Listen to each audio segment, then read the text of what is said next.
വിക്രത്തിൻ്റെ ഇന്നത്തെ full episode review ആണ് പറയുന്നത്. അങ്ങനെ ശ്രീനിവാസൻ സാർ ഏൽപ്പിച്ച ജോലി എന്തായാലും വിക്രത്തിന് ചെയ്യാൻ പറ്റില്ല എന്ന കാര്യം വിക്രം വിളിച്ച് ശ്രീനിവാസൻ സാറോട് പറയുന്നുണ്ട്. വേദ തന്നെ ഭീഷണിപ്പെടുത്തിയ കാര്യങ്ങളൊക്കെ ആയിരിക്കട്ടെ വിക്രം പറയുന്നത്. ഇവിടെ നിന്നും താൻ പോയി കഴിഞ്ഞാൽ വേദ ആ ഫോട്ടോ അമ്മക്ക് കാണിച്ചു കൊടുക്കുമെന്നൊക്കെയാണ് അവൾ പറഞ്ഞത് എന്നൊക്കെ പറയുന്നത് കേൾക്കുന്ന സമയത്തിന് ശ്രീനിവാസൻ സാർ അങ്ങ് ചിരിക്കുന്നുണ്ട്. ആഹാ, അവൾ ആള് കൊള്ളാലോ, അവൾ നിന്നെ നിയന്ത്രിക്കാനൊക്കെ തുടങ്ങിയല്ലോ. ഏതായാലും നീ ഇന്ന് പുറത്തേക്ക് ഇറങ്ങണ്ട, നാളെ ഇനി വൈകിട്ട് സമ്മേളനത്തിന് പറയാനുള്ള കാര്യങ്ങളൊക്കെ നീ ഒന്ന് ഓർത്ത് വെച്ചോ എന്നൊക്കെ പറഞ്ഞു കൊടുത്തിട്ട് ശ്രീനിവാസൻ സാർ ഫോൺ കട്ട് ചെയ്യും. എന്നിട്ട് വീണ്ടും വിക്രം വന്നിട്ട് വേദയെ നോക്കുന്ന സമയത്തിന് വേദ ഉറക്കം പോലും ഇല്ലാതെ അവിടെ തന്നെ ഇങ്ങനെ കാവലിരിക്കുമായിരിക്കും. ആ സമയത്തിന് വിക്രത്തിന് മനസ്സിലാവാണ് തനിക്ക് ഇന്ന് എന്തായാലും പുറത്തേക്ക് പോകാൻ പറ്റില്ല എന്ന്. അങ്ങനെ വിക്രം നേരെ മുറിയിലേക്ക് പോയിട്ട് അവിടെ കിടന്നുറങ്ങുന്നുണ്ട്. പിന്നീട് അങ്ങനെ പിറ്റേ ദിവസം രാവിലെ തന്നെ ഓരോരുത്തരും ഓരോ ജോലിയിലായിട്ട് ഇങ്ങനെ ഏർപ്പെട്ടുകൊണ്ടിരിക്കുകയായിരുന്നു. ശ്രീജ് ഇങ്ങനെ മുറ്റടിക്കുന്ന സമയത്തിൻ്റെ നന്ദിനി അടുത്ത് ഇങ്ങനെ ഫോണിൽ കളിച്ചുകൊണ്ടിരിക്കുകയാണ്. വിഷു ചായ കുടിക്കുമായിരിക്കും. വിനായകൻ ഇങ്ങനെ ലോട്ടറി നോക്കിക്കൊണ്ടിരിക്കായിരിക്കും. അങ്ങനെ ഓരോരുത്തരും ഓരോ ജോലി ചെയ്തുകൊണ്ടിരിക്കുന്ന സമയത്തായിരിക്കും കേട്ടോ പെട്ടെന്ന് മുറ്റത്ത് വന്ന് ഒരു കാർ വന്ന് നിർത്തുന്നത്. കാറിൽ നിന്ന് അച്ഛൻ വന്ന് ഇറങ്ങുന്ന സമയത്തിന് അച്ഛൻ എന്താ പതിവില്ലാതെ കാറിലൊക്കെയാണ് വന്ന് ഇറങ്ങുന്നത് എന്ന് പറയാണ് വിനായകൻ. കുറച്ച് കഴിഞ്ഞതിന് ശേഷം കാറിൽ നിന്ന് അച്ഛമ്മയും ഇറങ്ങുന്നത് കാണുന്ന സമയത്തിന് ഇവരെല്ലാവരും ഇങ്ങനെ ഷോക്കായി നിൽക്കുകയാണ്. ദൈവമേ, ഈ മാരണത്തിനെ കെട്ടിയെടുത്തുകൊണ്ടാണ് അച്ഛൻ വന്നിരിക്കുന്നത് എന്നിങ്ങനെ ചോദിക്കട്ടെ വിനായകൻ.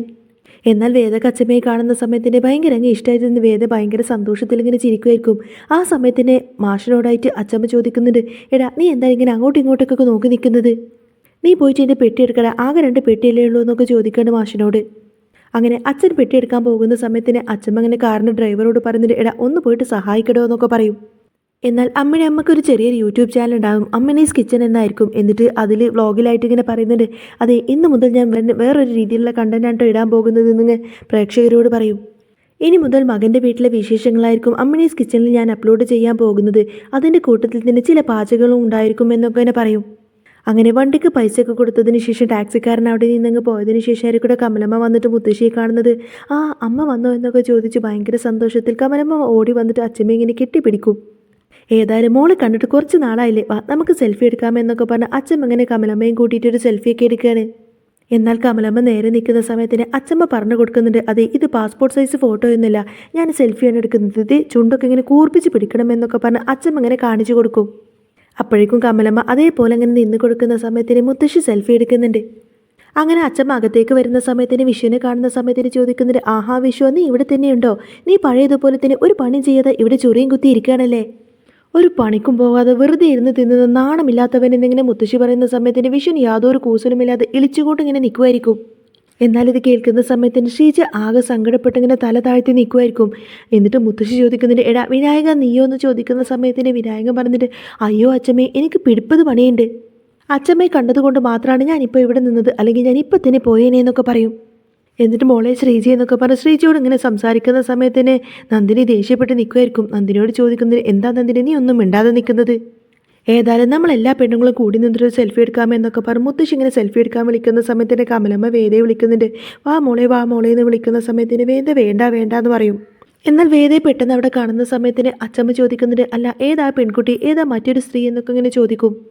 അപ്പോഴേക്കും അപ്പം അച്ഛമ്മക്ക് ആരെന്ന് പറഞ്ഞില്ലേ, വിക്രം അമ്പലത്തിൽ വെച്ച് താലി കെട്ടിക്കൊണ്ടുവന്ന പെൺകുട്ടിയാണത് എന്ന് പറയും. അപ്പോഴേക്കും കമലത്തിന് ആകെ ടെൻഷനാവാണ്. അമ്മേ അത് പിന്നെ വിക്രത്തിൻ്റെ സ്വഭാവം അറിയാലോ എന്നിങ്ങനെ പറയുന്ന സമയത്തിന് വേണ്ട എന്ന് പറഞ്ഞ് കൈകൊണ്ട് കാണിക്കുകയാണ് അച്ഛമ്മ. എന്നിട്ട് വേദയോട് വാ എന്നൊക്കെ പറഞ്ഞു വേദയെ അടുത്തേക്ക് വിളിക്കുന്നുണ്ട്. മുത്തശ്ശി ചോദിക്കുന്നുണ്ട്, ഞാനിപ്പോൾ എന്താ പറഞ്ഞത്, വീട്ടിലെ എല്ലാ സ്ത്രീകളും വാ നമുക്ക് സെൽഫി എടുക്കാമെന്നല്ലേ, നീ വാ എന്ന് പറഞ്ഞ് വേദയെ വിളിക്കും. അങ്ങനെ വേദയും കൂടി കമലമ്മയുടെ അടുത്ത് വന്ന് നിൽക്കുന്ന സമയത്തിന് വേദയും കൂടി ചേർന്നിട്ടായിരിക്കും കേട്ടോ മുത്തശ്ശി സെൽഫി എടുക്കുന്നത്. സെൽഫി എടുത്തതിന് ശേഷം അച്ഛൻ അങ്ങനെ നന്ദിനിയോട് ചോദിക്കുന്നുണ്ട്, എടി നിന്റെ മുഖം തന്നെ ഇങ്ങനെ കയറ്റിപ്പിടിച്ച് വെച്ചേക്കുന്നത്, നിന്റെ മുഖത്ത് എന്താ കടന്നിലെങ്ങാനും കുത്തിയോ എന്ന് ചോദിക്കും. അപ്പോൾ നന്ദിനി ഒന്നും മിണ്ടാതെ അങ്ങനെ ദേഷ്യപ്പെട്ട് നിൽക്കുമായിരിക്കും കേട്ടോ. എന്നിട്ട് അതിനുശേഷം അകത്തേക്ക് പോകാം, എടാ വിശ്വ ആ പെട്ടി ഒന്ന് എടുത്തു വെക്കുമെന്ന് പറയും അച്ഛമ്മ. അപ്പോൾ വിഷുവിനൊന്നും മനക്കമില്ലാതെ നിൽക്കുന്ന സമയത്തിന് എന്താണ് നിനക്ക് പറ്റില്ലേ എന്ന് ചോദിക്കുന്ന സമയത്തിന് ആ പറ്റും അച്ഛമ്മേ. അങ്ങനെ എല്ലാവരും അകത്തേക്ക് പോകുന്ന സമയത്തിന് വിനായകനോടായിട്ട് നന്ദിനി പറയുന്നുണ്ട്, അച്ഛമ്മയുടെ ഈ ഒരു വരവിൽ എന്തോ ഒരു പന്തികേടുണ്ട് എന്നാണ് എനിക്ക് തോന്നുന്നത്. അപ്പോൾ വിനായകൻ പറഞ്ഞിട്ട്, അല്ല ഈ വരവ് ഏതായാലും വെറുതെ അങ്ങ് വന്നതായിരിക്കില്ല, വിക്രമിൻ്റെ കല്യാണം കഴിഞ്ഞു എന്ന് അറിഞ്ഞിട്ട് വന്നത് തന്നെയായിരിക്കും. അപ്പോൾ വിനായകൻ പറഞ്ഞിട്ട്, അതേതായാലും അച്ഛൻ പറയാൻ വഴിയില്ല, ഇനിയിപ്പോൾ ഏതായാലും അച്ഛമ്മയുടെ മുന്നിൽ വെച്ചിട്ട് വേദയോട് ദേഷ്യം കാണിക്കാനൊന്നും അച്ഛന് പറ്റില്ല, കാരണം അച്ഛമ്മയുടെ മുന്നിൽ അച്ഛൻ വെറും ഒരു പൂച്ചയാണ് എന്നൊക്കെ പറയാട്ടെ വിനായകൻ. പിന്നീട് അങ്ങനെ നന്ദിനി ഏതായാലും അച്ഛമ്മയുടെ പുറകെ ചെന്ന് കൊണ്ട് തന്നെ പറഞ്ഞിട്ട്, അച്ഛമ്മേ എനിക്ക് അച്ഛമ്മയോട് ഒരു സത്യം പറയാനുണ്ട് എന്ന് പറയും. അപ്പോഴേക്കും എന്ത് സത്യം എന്ന് ചോദിക്കുകയാണ്. നീ മിക്കവാറും എന്തെങ്കിലും ഒരു കുശുമ്പ് പറയാൻ വേണ്ടിയിട്ടായിരിക്കും എൻ്റെ അടുത്തേക്ക് വന്നത് എന്ന് പറയുന്ന സമയത്തിന് നന്ദിനി പറഞ്ഞിട്ട്, അല്ല അച്ഛമ്മേ സത്യമായിട്ടും ഞാനൊരു സത്യം പറയാൻ വേണ്ടി തന്നെയാണ് വന്നത്. ഞാൻ വേണമെങ്കിൽ അച്ചമ്മയുടെ തലയെ തൊട്ട് സത്യം ചെയ്യാമെന്ന് പറയുന്ന സമയത്ത് അച്ചമ്മ പറയുന്നുണ്ട് വേണ്ട വേണ്ട, എന്നിട്ട് വേണം എൻ്റെ തല അങ്ങ് പൊട്ടിത്തെറിക്കാൻ. ഞാനിപ്പോൾ ഏതായാലും തൽക്കാലം കുളിക്കാൻ പോവാണ്, നിന്റെ സത്യം ഏതായാലും ഇപ്പം എനിക്ക് കേൾക്കണ്ടെന്ന് പറഞ്ഞ് നിൽക്കായിരിക്കും അച്ചമ്മ. അങ്ങനെ കമലമ്മ കാപ്പിയുമായിട്ട് വരുന്ന സമയത്തിന് അച്ചമ്മ പറയുന്നുണ്ട് എനിക്കിപ്പോൾ കാപ്പിയൊന്നും വേണ്ട, എനിക്ക് കുളിച്ചിട്ട് മതി കാപ്പിയൊക്കെ, ഞാൻ രാവിലെ അവിടെ നിന്ന് പോകുന്നതല്ലേ. അപ്പോഴേക്കും ഈ കാപ്പി തണുക്കൂലേ എന്ന് കമലമ്മ ചോദിക്കുന്ന സമയത്തിന് അച്ചമ്മ പറയുന്നുണ്ട് എന്തായാലും നീ ഇട്ട കാപ്പിയല്ലേ, അത് തണുത്താലും കുടിക്കാൻ നല്ല രസമായിരിക്കും എന്ന് പറയാണ് അച്ചമ്മ. എന്നിട്ട് അച്ചമ്മ പറയുന്നുണ്ട് കമലെ, ഈ നന്ദിനി എന്തോ ഒരു സത്യം പറയാണ്ട് എന്നൊക്കെ പറഞ്ഞ് എൻ്റെ പുറകെ കുറേ നേരമായി നടക്കുന്നു എന്ന് പറയുന്ന സമയത്തിന് കമലമ്മക്കൊരു ടെൻഷനായിരിക്കട്ടോ. കമലമ്മ ചോദിക്കുന്നുണ്ട് എന്ത് സത്യം നിനക്ക് അച്ചമ്മയോട് പറയാനുള്ളത്, പറ നന്ദിനി, എന്താ നിനക്ക് പറയാനുള്ളത് എന്ന് ചോദിക്കുന്ന സമയത്തിന് നന്ദിനി പറയുന്നുണ്ട് എനിക്ക് അങ്ങനെയൊന്നും ഇല്ല. അച്ചമ്മ ഫോട്ടോ എടുക്കുന്ന സമയത്ത് ഞാൻ കുറച്ച് ദേഷ്യം പോലെ നിന്നില്ലേ, അതൊരിക്കലും മനസ്സിൽ അങ്ങനെ വിചാരിച്ചിട്ടൊന്നുമില്ല, അതാ ഞാൻ പറയാൻ വന്നത് എന്ന് പറയും. അപ്പോഴേക്കും അത് പറയാൻ വന്നതാണോ, അയ്യോ പാവം കുട്ടി എന്ന് പറയാണ് അച്ചമ്മ. അല്ല എവിടെ, ഇവിടെ തറവാട്ടിലെ പുതിയ ആളെവിടെയെന്ന് ഇങ്ങനെ അച്ചമ്മ ചോദിക്കുന്ന സമയത്തിന് വേദ ആ ഒരു ഡോറിൻ്റെ അവിടെ വന്ന് നിൽക്കണേ. അപ്പോഴേക്കും അച്ചമ്മ അങ്ങനെ അടുത്തേക്ക് വിളിക്കുന്നുണ്ട്, വാ ഇങ്ങടുത്തേക്ക് വാ. വേദ വരുന്ന സമയത്തിന് അച്ചമ്മ പറയുന്നുണ്ട് അതെ നീ തറവാട്ടിലെ പുതിയ മരുമകളല്ലേ, ഞാനിപ്പോൾ കുളിച്ചു വരുമ്പോഴേക്കും എനിക്ക് വിശക്കുന്നതിന് ഭക്ഷണം വേണം, അതേതായാലും ദോശയും സാമ്പാറും തന്നെ ആയിക്കോട്ടെ എന്ന് പറയാൻ കേട്ടോ അച്ചമ്മ. എന്നാൽ ഇത് കേൾക്കുന്ന സമയത്തിന് നന്ദിനിക്ക് അത് ഭയങ്കര ഇഷ്ടമായിരിക്കും, കാരണം വേദക കാര്യമായിട്ട് പാചകമൊന്നും അറിയില്ല എന്ന് നന്ദിനിക്ക് അറിയാലോ.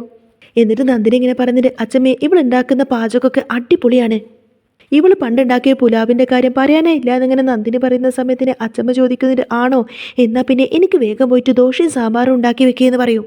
എന്നാൽ അച്ചമ്മ പോയതിന് ശേഷം കമലമ്മ ഇങ്ങനെ വേദയെ വിളിക്കുന്നുണ്ട്, വാ മോളെ, അച്ചമ്മ പറഞ്ഞ സമയത്തിന് മോൾക്ക് പറയാമായിരുന്നില്ലേ മോൾക്ക് ഇതൊന്നും അറിയില്ല എന്ന്. അപ്പോൾ വേദ പറയുന്നുണ്ട് അതൊന്നും സാരമില്ല അമ്മേ, എനിക്കറിയുന്നത് പോലെ ഞാൻ ഉണ്ടാക്കാമെന്ന് പറയും. കമലമ്മ പറയുന്നുണ്ട് വാ മോളെ ഞാൻ കാണിച്ചു തരാമെന്നൊക്കെ പറഞ്ഞ് വേദയെ കൂട്ടിക്കൊണ്ടു പോകുന്ന സമയത്തിന് നന്ദിനി പറയുന്നുണ്ട് അതെ അമ്മ ഉണ്ടാക്കൊന്നും വേണ്ട, ഇവളോടാണ് അച്ചമ്മ ഭക്ഷണം ഉണ്ടാക്കാൻ പറഞ്ഞത്, അല്ലാതെ അമ്മയോടൊന്നുമില്ല ഭക്ഷണം ഉണ്ടാക്കാൻ പറഞ്ഞത് ഇങ്ങനെ നന്ദിനി പറയുന്ന സമയത്തിന് കമലമ്മ പറയുന്നുണ്ട് അതെ അവൾ ഭക്ഷണം ഉണ്ടാക്കിക്കോട്ടെ, ആ സമയത്ത് അവൾക്ക് പറഞ്ഞു കൊടുത്തു എന്ന് വിചാരിച്ച് യാതൊരു കുഴപ്പമില്ല. അപ്പോൾ വേദ പറയുന്നുണ്ട് വേണ്ടമ്മേ ഞാൻ ഉണ്ടാക്കിക്കോളാമെന്ന് പറയുന്ന സമയത്തിന് കമലമ്മ ചോദിക്കുന്നുണ്ട് അല്ല മോൾ ഒറ്റയ്ക്ക് ഉണ്ടാക്കുമെന്ന് ചോദിക്കുന്ന സമയത്തിന് ഞാൻ ഉണ്ടാക്കിക്കോളാമെന്ന് പറയും വേദ. എന്നാൽ ശരി ഈ കാപ്പി മൂടി വെക്ക് നന്ദിനി എന്നൊക്കെ പറഞ്ഞ് കാപ്പി എടുത്തിട്ട് നന്ദിനിയുടെ അടുത്തേക്ക് കൊടുക്കുകയാണ് കമലം. അങ്ങനെ കമലമ്മ അവിടെ നിന്നങ്ങ് പോയതിനു ശേഷം നന്ദിനി ഇങ്ങനെ വേദയോട് പറഞ്ഞിട്ട് വേഗം പോയിട്ട് സാമ്പാർ ഉണ്ടാക്കി. അപ്പോൾ വേദ പറഞ്ഞിട്ട് അതെ ഞാൻ ഉണ്ടാക്കിക്കോളാം, എനിക്കറിയാം സാമ്പാർ ഉണ്ടാക്കാനൊക്കെ, പിന്നെ ഞാൻ ഉണ്ടാക്കി വെച്ച സാമ്പാറിലെങ്ങാനും എന്തെങ്കിലും ചെയ്തിട്ടുണ്ടെങ്കിൽ എന്നിങ്ങനെ വേദ ചോദിക്കുന്ന സമയത്തിന് നന്ദിനി ചോദിക്കുന്നുണ്ട് ചെയ്തിട്ടുണ്ടെങ്കിൽ നീ എന്ത് ചെയ്യൂടി നീ ചോദിക്കും. അത് അങ്ങനെ എങ്ങാനും ചെയ്തിട്ടെങ്കിൽ ആ സാമ്പാർ എടുത്ത് നിങ്ങളുടെ തലയിൽ കൂടി ഒഴിക്കും ഞാൻ എന്നിങ്ങനെ വേദ പറയുന്ന സമയത്തിന് നന്ദിനിക്ക് അങ്ങ് പേടിയാവുകയാണ്.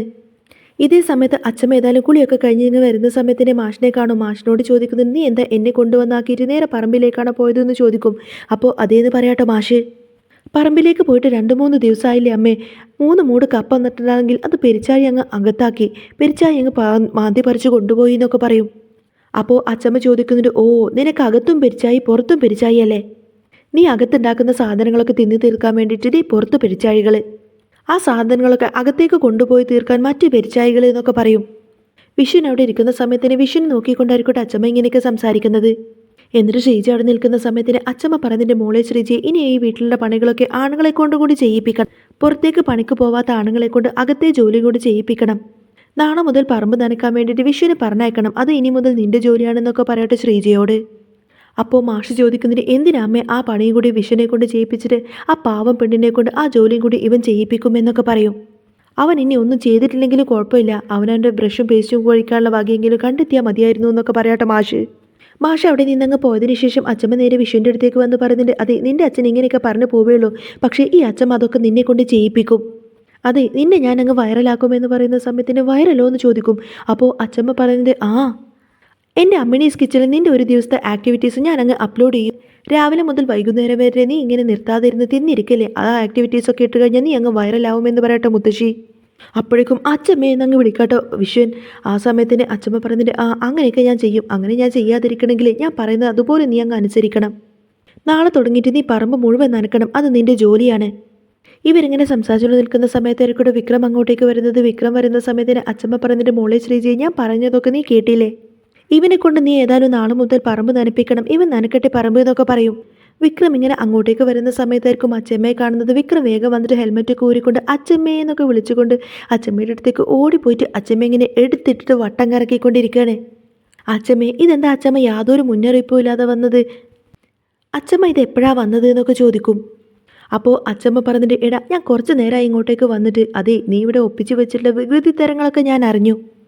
അച്ഛമ്മ അങ്ങനെ വിക്രത്തിൻ്റെ ചെവി പിടിച്ചിങ്ങനെ തിരിച്ചു കൊണ്ടായിരിക്കട്ടെ സംസാരിക്കുന്നത്. ഇതെല്ലാം തന്നെ വിഷയം നോക്കി നിൽക്കുന്നുണ്ടായിരുന്നു.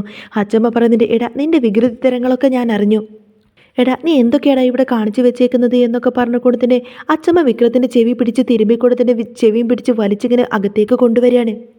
അങ്ങനെ അച്ചമ്മ വിക്രത്തിനെ ഇങ്ങനെ വലിച്ചഴിച്ച് കൊണ്ടുവരുന്നത് കാണുന്ന സമയത്തിന് ശ്രീജ അങ്ങനെ ചിരിച്ചുകൊണ്ടിരിക്കട്ടെ. ആ സമയത്തിന് വിഷയം ചോദിക്കുന്നുണ്ട് ഇനിയിപ്പോൾ എന്ത് ചെയ്യുന്നു എന്ന് ചോദിക്കും. കാരണം അച്ചമ്മ വന്നതിന് ശേഷം വിഷയം പെട്ടു എന്നറിയാലോ. അപ്പോഴേക്കും ശ്രീജ ഒന്നും മിണ്ടുന്നില്ല കേട്ടോ. വിഷയൻ ആകെ പെട്ട അവസ്ഥയിൽ വളരെയധികം സങ്കടപ്പെട്ട് ഇങ്ങനെ നോക്കി നിൽക്കുന്നതും കാണിച്ചുകൊണ്ടാണ് എപ്പിസോഡ് പൂർണ്ണമാവുന്നത്. അപ്പോൾ നിങ്ങൾക്ക് ഈ ഒരു ചാനൽ ഇഷ്ടമായി എന്നുണ്ടെങ്കിൽ എന്നും ഇതേപോലത്തെ റിവ്യൂസൊക്കെ കേൾക്കാൻ താല്പര്യമുണ്ടെങ്കിൽ തീർച്ചയായിട്ടും നിങ്ങൾ എൻ്റെ ചാനൽ സബ്സ്ക്രൈബ് ചെയ്ത് സപ്പോർട്ട് ചെയ്യണേ.